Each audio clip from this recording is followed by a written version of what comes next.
Today, we're diving into two true terrifying stories. Stories that feel normal at first, but slowly turn into something you can't escape. And what happens in them might stay with you longer than you expect. This happened to me on Thanksgiving Day 2 years ago. The reason I remember it was Thanksgiving Day was because I was sick with a respiratory virus that was going around at the time. On Thanksgiving, I was past the fever and contagious part. I just had body chills and could not go 5 seconds without coughing, and I could barely speak. At the time, I had promised a friend who would be out of town for the holidays that I would watch her cat, as her cat is older and needs medicine every day. I agreed since she lives a short walk away from where we work.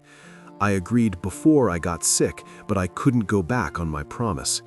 I was also talking to a friend about how both of us wanted to go play tennis and bowling at some point, since we both played in high school.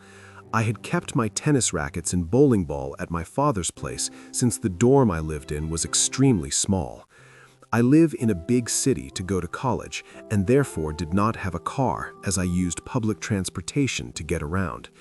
Because I was sick during Thanksgiving, I was unable to get back to my father's place for Thanksgiving, but I was extremely determined to get my tennis rackets and bowling balls since I only go back to my father's place a couple times a year.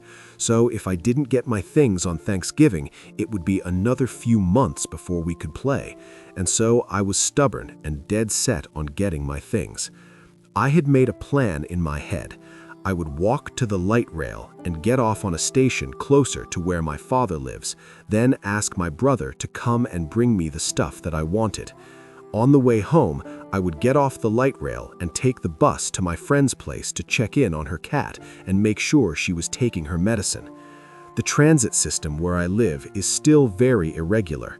As I was waiting for the bus to come and take me to my friend's place, on Apple Maps, my phone would keep saying that the bus was 1 minute away just for it to not show up, and then I'd refresh it and it would say the next bus comes in 15 minutes. I would have just walked to her place, and she lives not too far from the light rail station.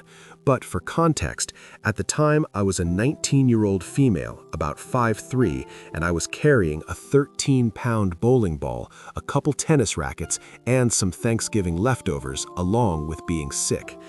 I had been waiting for over 30 minutes for the bus to come, and since it was about 9 p.m. on Thanksgiving, the bus stop was empty, and I was the only one there.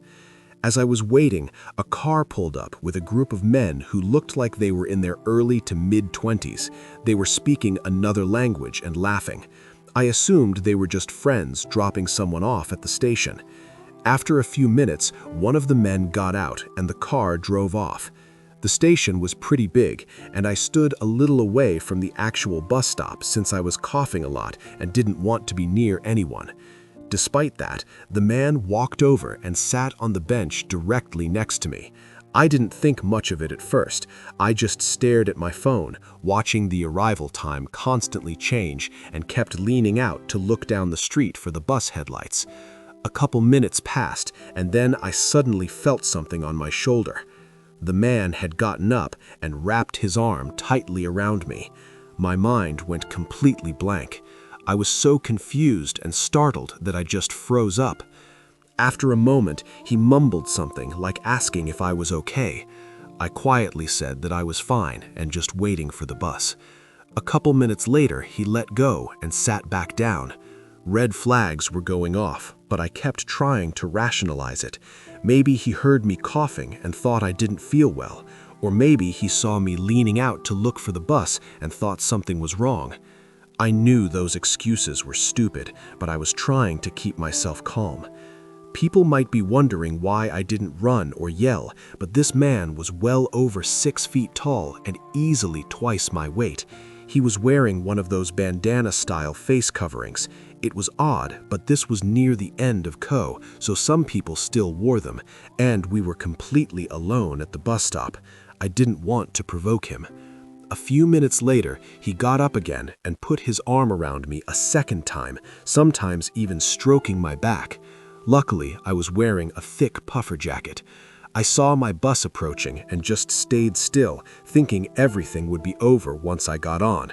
When the bus got close, I slipped out of his grip and quietly said something like, "My bus is here." He said something in response that made it clear he planned to follow me onto the bus. I know I should have told the driver, but I could barely talk without coughing, and nothing like this has ever happened to me before, so I was panicking. When I got on the bus, I stood up on purpose.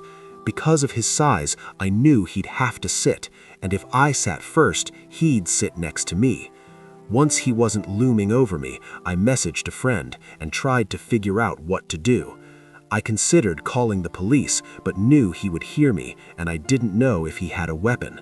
While I was stuck under his grip earlier, I was already planning what to do if he followed me.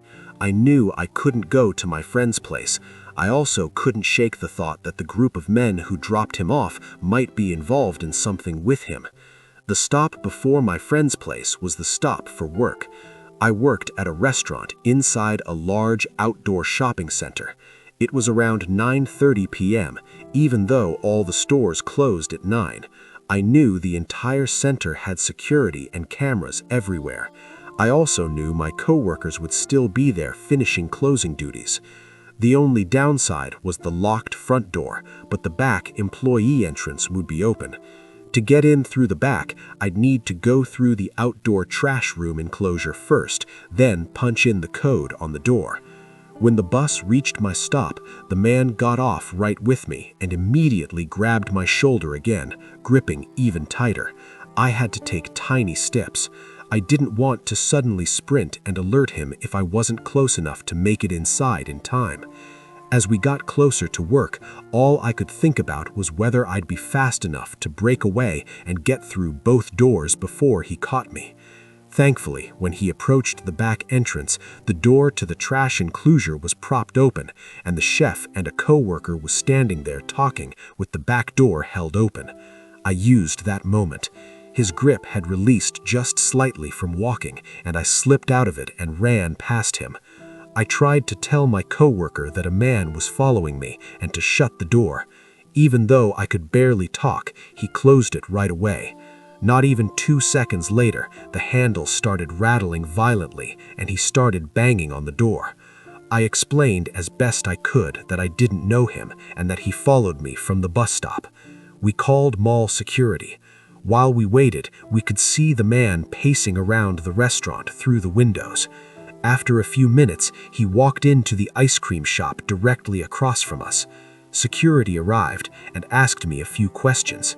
The coworker who had been at the door ended up driving me to my friend's place to check in on her cat, and then she drove me home. A few days later, my manager told me that mall security wanted to know if I wanted to press charges. I said I wasn't sure yet and that I mostly wanted to know the man's name and what he claimed he was doing there. But my manager never followed up and I never heard anything again. To this day, I have no idea what that man wanted, though I definitely have my suspicions. I honestly forgot about the whole thing until recently when my same friend asked me again if I could watch her cat for Thanksgiving. That's what brought all of this back. Story 2. The Mountain House Horror.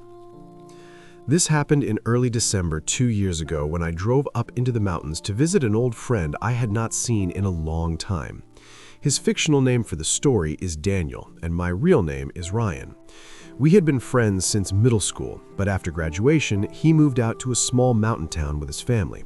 Over the years, we slowly drifted apart. I stayed in New York City for work, and he stayed up in the mountains. We never fought or anything, we just stopped keeping up with each other's lives.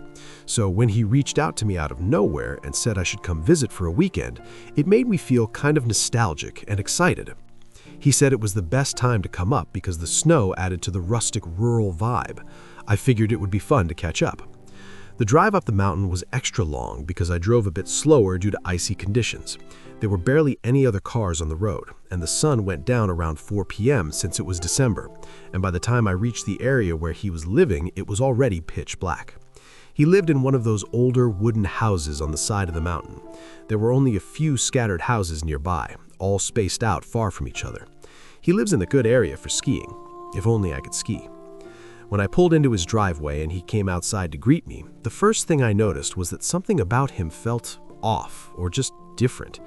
I hadn't seen him in years, so I figured maybe I just forgot what he looked like and acted like, but the way he talked was different, slower than he used to talk, and he kept pausing between sentences like he forgot what he was saying. He helped carry my bag inside, and the inside of the house was warm but pretty empty. Not much furniture except for a couch, a table, a couple chairs, and some antique-looking wall decor. He told me I could sleep on the couch for the weekend since it folded into a pull-out bed. I told him that was fine. The house had a long, dark hallway across from the couch that led to a bathroom and 2 empty guest rooms, which he explained were empty because this used to be his grandparents' house, and they recently passed away. He told me he lived alone here now.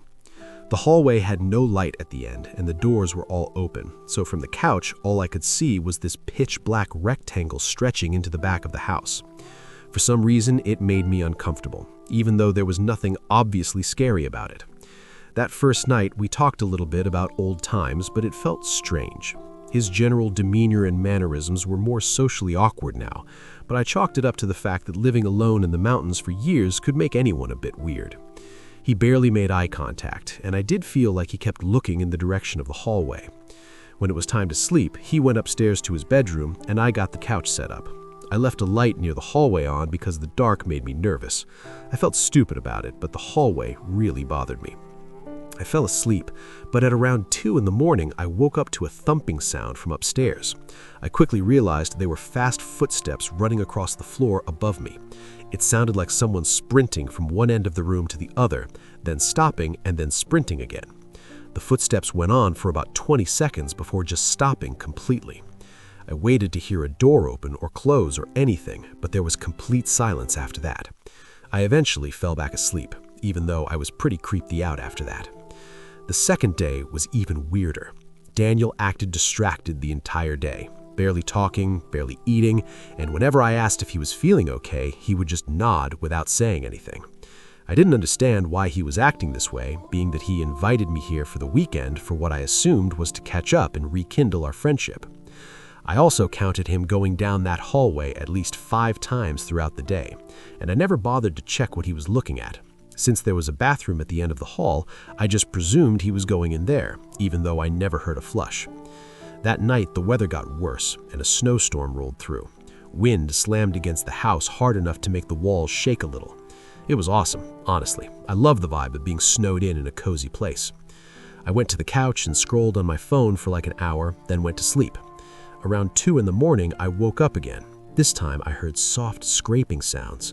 They were coming from downstairs somewhere in the hallway. It sounded like something dragging across the wooden floor. Then it just stopped. But then there was a sudden tap on the wall behind me, like someone had flicked it with their finger. I turned and looked down the hallway. I didn't leave that light on that night, so it was completely dark. I didn't want to get up. I did my best to just roll to the other side and block the noises out. Old house, I kept telling myself. I did fall back asleep, and the next thing I remember is waking up in the morning. The third night was the worst. By this time, I felt uneasy in the house in general, and I kept catching Daniel staring at me for too long without saying anything, like he was checking if I noticed something. I almost thought about leaving early, but the snowstorm was supposed to last until morning. After dinner, Daniel went upstairs early, and I stayed up on my phone, starting to question the point of this visit entirely. Eventually, I set up the couch and laid down. I shut my eyes and tried to sleep, but sometime around 2 in the morning again, I woke up without knowing why. My eyes opened, but the rest of my body refused to move. I had heard of sleep paralysis before, but I had never experienced it. It was like being awake inside a dead body. I could only move my eyes. I couldn't even move my fingers. I started to panic, but then something made it even worse. I noticed movement at the far end of the hallway. At first, it was so dark that I couldn't tell if it was real or not, but after a few seconds, I realized what I was seeing. Daniel was standing at the very end of the hallway. I could only see his outline because his face was completely hidden in the darkness. His arms hung at his sides and he was standing perfectly still, like he'd been there for a long time, just watching me. It was like a scene from Paranormal Activity. I tried to speak to him, but no sound came out. I tried to move or twitch or anything, but my body stayed frozen. I didn't even feel like I was breathing, to be honest. I could only stare. He stood there for what felt like an entire minute, not moving at all. Then, without warning, he slowly turned to his right and walked into the guest room at the end of the hall. He disappeared into the darkness without a sound. My body slowly started to regain control. First my fingers, then my arms, then my ability to sit up. Once I fully snapped out of it, I sat up shaking and sweating. I kept telling myself it might have just been a dream or a hallucination, since sleep paralysis can cause that, but something in my gut said it wasn't. I whispered his name to see if he would answer. Nothing. Against everything in me, I got up and forced myself to walk down the hallway toward the room he had gone into. When I stepped inside, the room looked empty, but in the far corner by the window, someone was standing. I could see the shape of a person facing the window, looking outside. I couldn't tell if it was Daniel. Either way, the sight was horrifying. I slowly backed out and then ran upstairs to his bedroom. I found Daniel asleep in his bed, completely knocked out. I shook him awake and he looked confused and irritated, like he had no idea why I was waking him up. When I tried to tell him what I saw, he refused to go downstairs. I begged him to believe me that someone else was in the house. He would not even look toward the stairs. He didn't say anything, but his expression changed in a way that scared me even more. He looked like he already knew what I had seen. I then asked him firmly, "Daniel, who was that downstairs?" And he just looked at me and shrugged his shoulders. At that point, I decided I was done. I didn't care about the snow or the time. I ran downstairs and grabbed my bag to pack my stuff. I kept glancing toward the hallway, half expecting to see that person standing there again. Genuinely, I just wanted to teleport out of that house immediately. When I got outside, the cold air almost relieved me. I brushed snow off my car and got inside as fast as possible. As I backed out of the driveway, I made the mistake of looking up at the house one last time. In that window of the room at the end of the hallway, I saw a silhouette. Surely that same person I saw standing in that room just before. That was the last thing I ever saw of Daniel's house. After that weekend, he stopped responding to texts. I threatened to call in a wellness check when I got worried that he got murdered or something, and finally he responded saying, "I'm fine." That's it though. He didn't respond to any further texts, so I stopped bothering. That was not the same Daniel I knew from school. Whatever happened to him, and whoever that was in his house, it's not my problem. I'd be lying if I said it doesn't terrify the hell out of me though.